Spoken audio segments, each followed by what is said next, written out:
everybody, it's me, Nikki. Welcome or welcome back to my channel. Today I'm here with my top 9 favorite standalone books.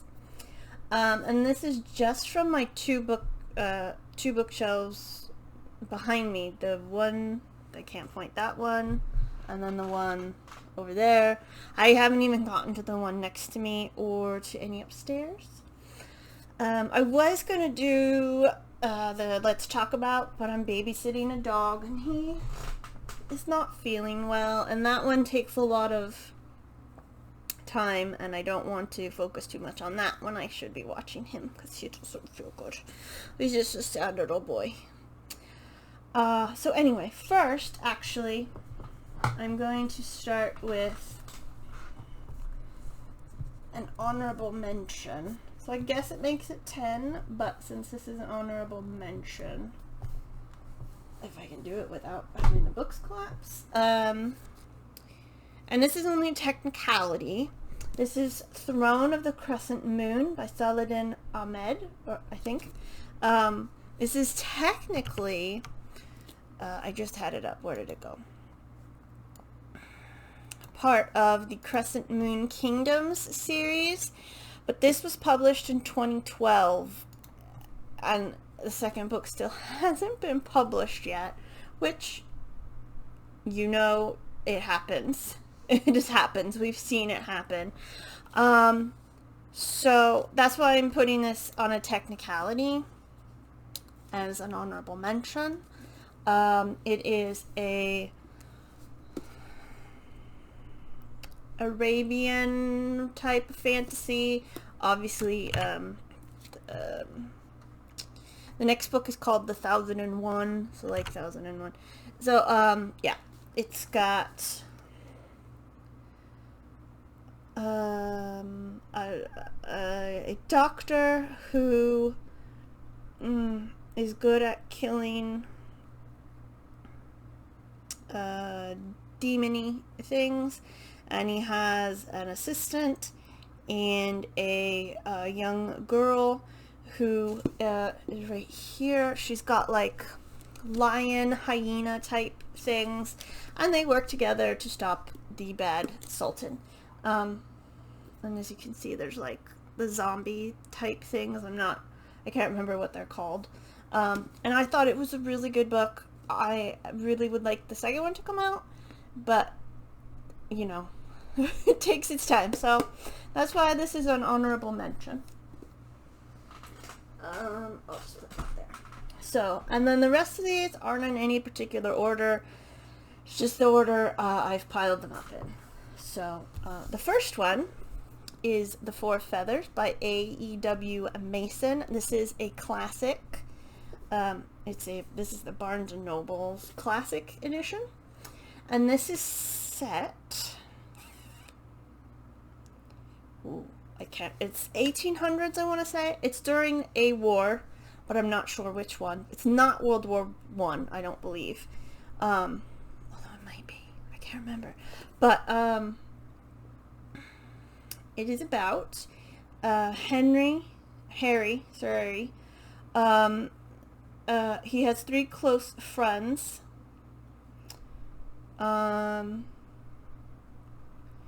And they're all in the military. They're in England, so obviously join the military.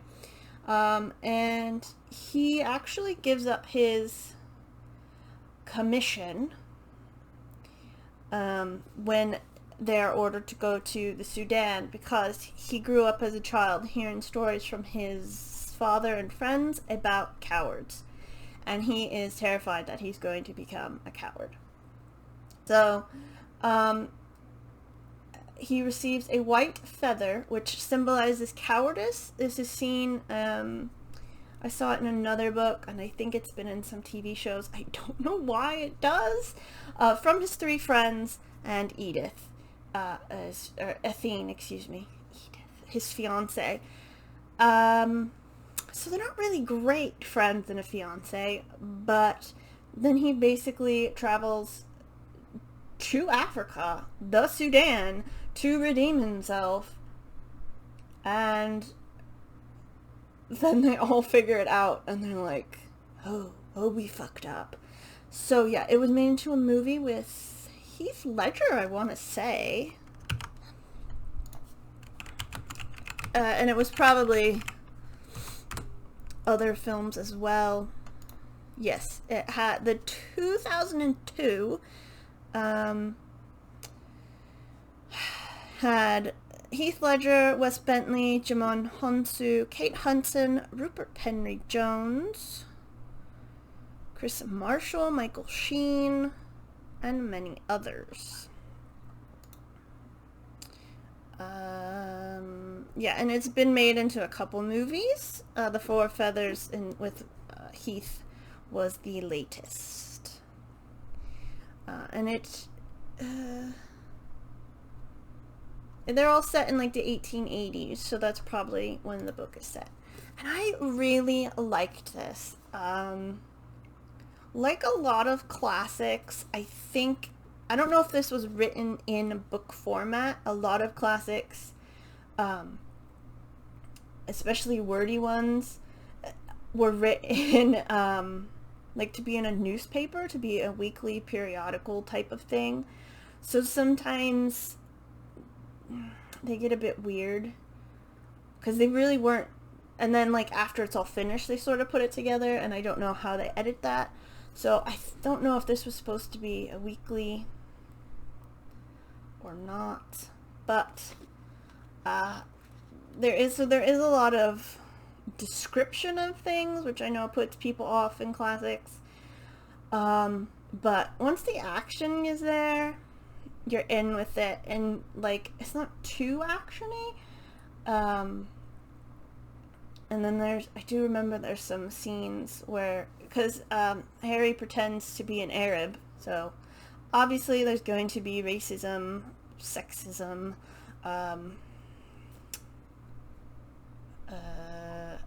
probably anti-Semitism. I don't remember that, but that doesn't mean anything.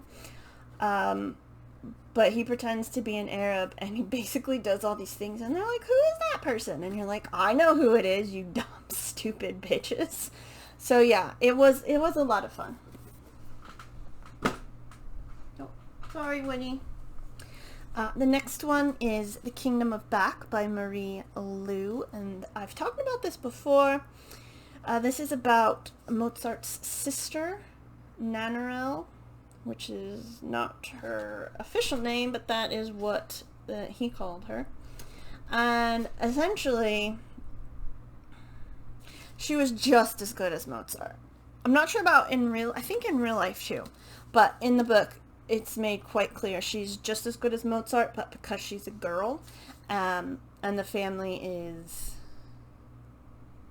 they have like, they're not rich, basically, but they're not like super poor. I wouldn't even say they're middle class. So she's expected to marry a rich guy, and she kind of doesn't want to. She wants to do what Amadeus is doing, Wolfgang is doing, and she's not allowed to. But her and Wolfgang come up with this little world, the Kingdom of Bach, or Bach, maybe. And it's got the map right there, and then the map of Europe. And then it comes to life, and it's up to Nannerl to fix things. And I just thought it was a really nice, sweet fantasy book, but you also learn some history. I just really loved it, so I definitely recommend that. I recommend all of them, obviously. So next is, I would consider this a classic as well, The Princess Bride by William Goldman. This was written first, and then the movie was based on this. William Goldman even wrote the movie, I believe. There's a little map. I don't know when this was written. I can't remember. 1973. So, The Princess Bride, S. Morgenstern's classic tale of true love and high adventure. The Good Parts version, abridged by William Goldman. this is a funny book, much like the movie. But it's a book within a book. So William Goldman, the author, is writing about himself, writing about the S. Morgenstern book, which does not exist. Don't look it up. And the S. Morgenstern book is Princess Bride, and he's taking out the bad parts, and this is your good version. And he talks a lot about in between things, like what's happening in his life with his ex-wife, I think, at some point. I don't know if they're still married, and like his kids, and he talks about how his dad read this to him and all this stuff. So it is a lot of fun. It does follow the movie, obviously, because it's the same writer, but there are some differences.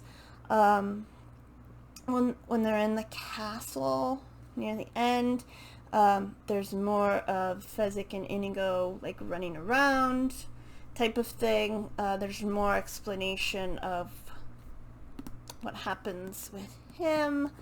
So yeah, I love the movie, I love the book. It's just great. There's even a sequel in here, so yeah, he just really took it to another level, and it was just a lot of fun. I really love this book. I should read it again after I read everything else. Next, this would be number 4, but again, not in any order.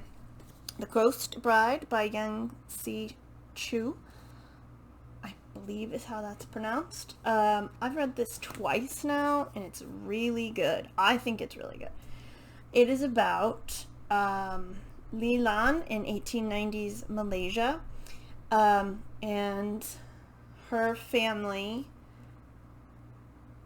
like a lot of European families at the time, or other people, Europeans are the only ones I can think of, they have the status but not the money. So she's like an old family, respectable family, but they don't have the money. So her father is like, hey, so this young boy died, not young, like her age died, they've got money, you're gonna marry their dead son. And she's like, what? And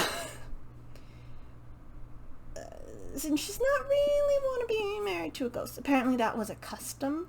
I don't know if it still is, but it was back then. And then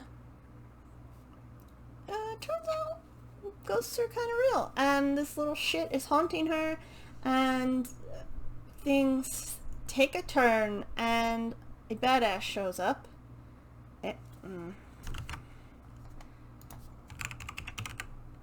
Erlang, I think, is the name. Erlang, he's a Chinese god, and he shows up, because he has something to do with the dead, I believe. Not 100% sure. And so now everything's getting very confusing for her, and she has to figure out what she wants and how to maybe not be married to a dead man who's crazy. But I really liked it.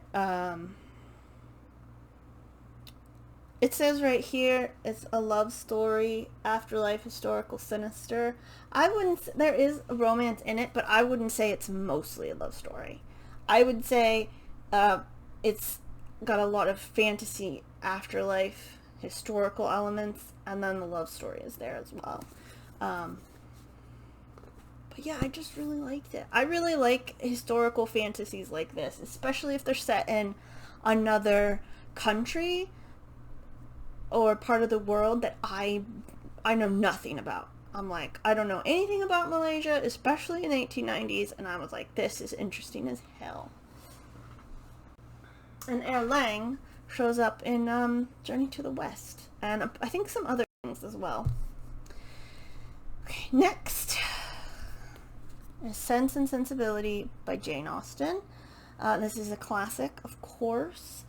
I have this one and Emma, and I picked this one even though Emma might be better, because I have a great fondness for the movie with Alan Rickman, and her name has escaped me.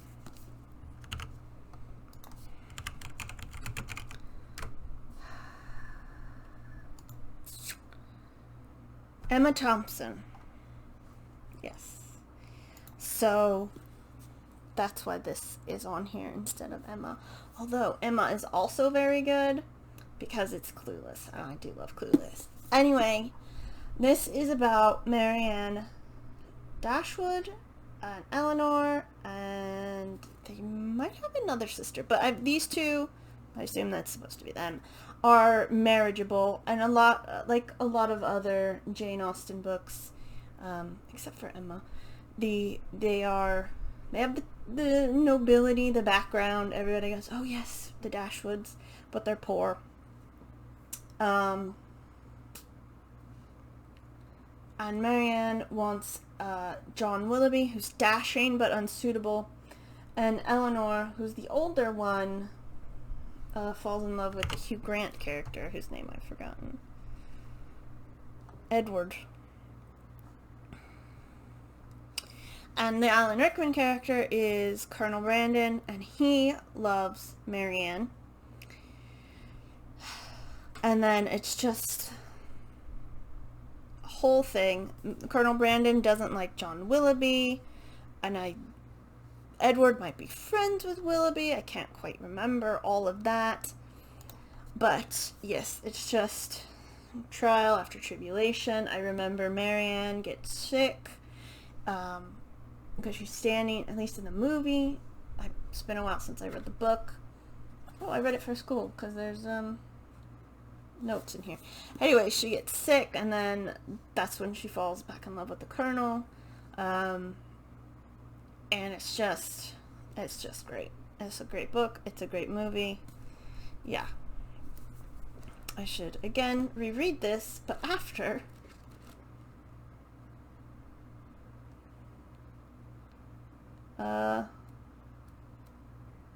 I read the stuff I have. So yeah.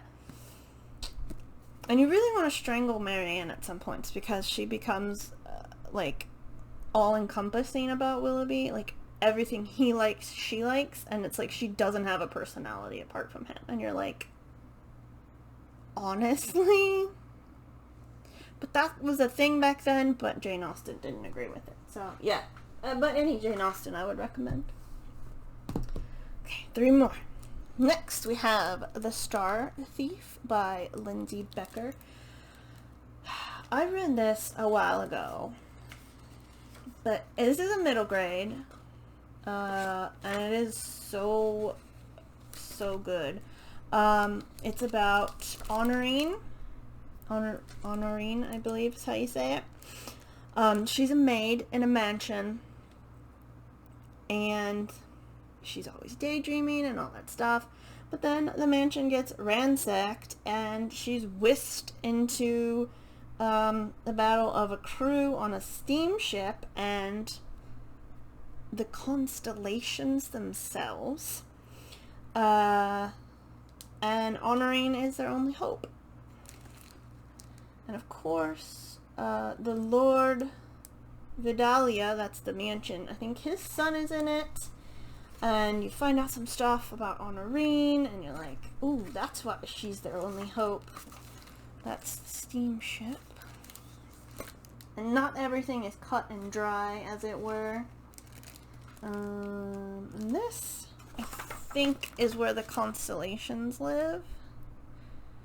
And it was really good. I loved it so much. And I think when I first talked about this, I wondered if there was supposed to be a sequel, because they set some stuff up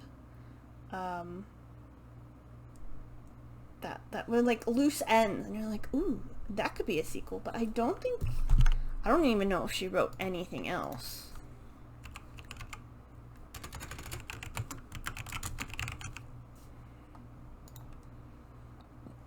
which is a shame. Yeah, this is her only book, apparently. Which is a shame, because it's a really great book, and I think you could get a sequel out of this. But yeah, so far this is a standalone, but it's excellent. Okay, next we have The Five by Halle Rubenhold, The Untold Lives of the Women Killed by Jack the Ripper. I've talked about this before, and it is about Polly, Annie, Elizabeth, Catherine, and Mary Jane, who were all killed by Jack the Ripper. And Halle Rubenhold goes into detail about their lives from birth, and then she stops just before Jack kills them, because that has been talked about enough. They had drinking problems. Not all of them, but most of them. Most of them were prostitutes, not because they wanted to be, but because that was the only job they could get. They lived in poor neighborhoods, especially near the end of their lives.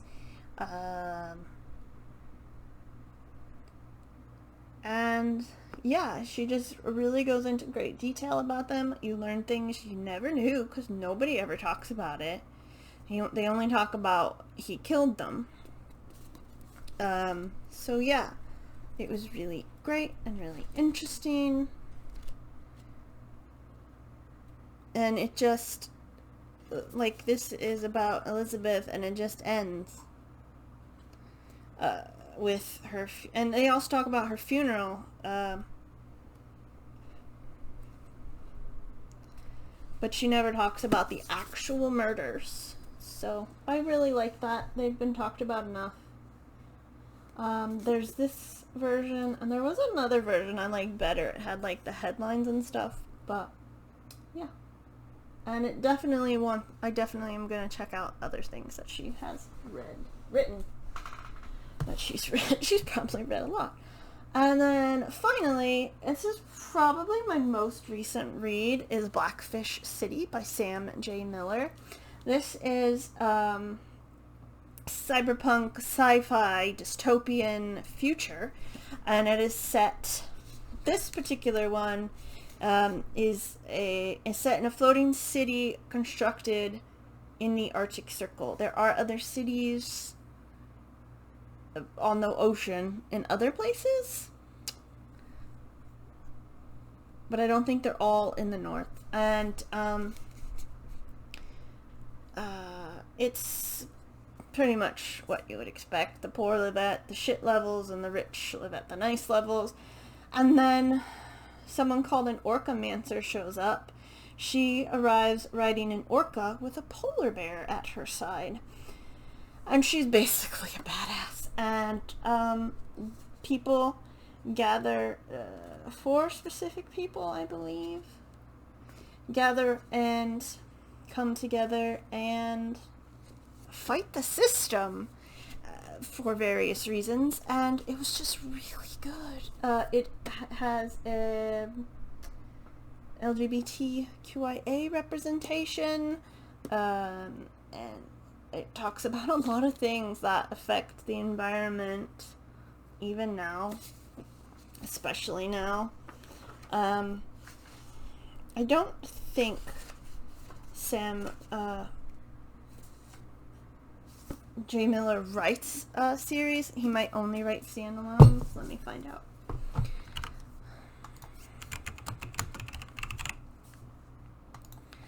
But again, like the Star Thief, they're not loose ends, but there are like, questions. Like, what's gonna happen? What's gonna happen with this or with that person? You know, so there could be not a sequel, but maybe like little short stories. I would like that. Little short stories that tell me what happened to everybody. Or I can just pretend and everybody has a happy ending. That's the best kind, right? So Sam J. Miller.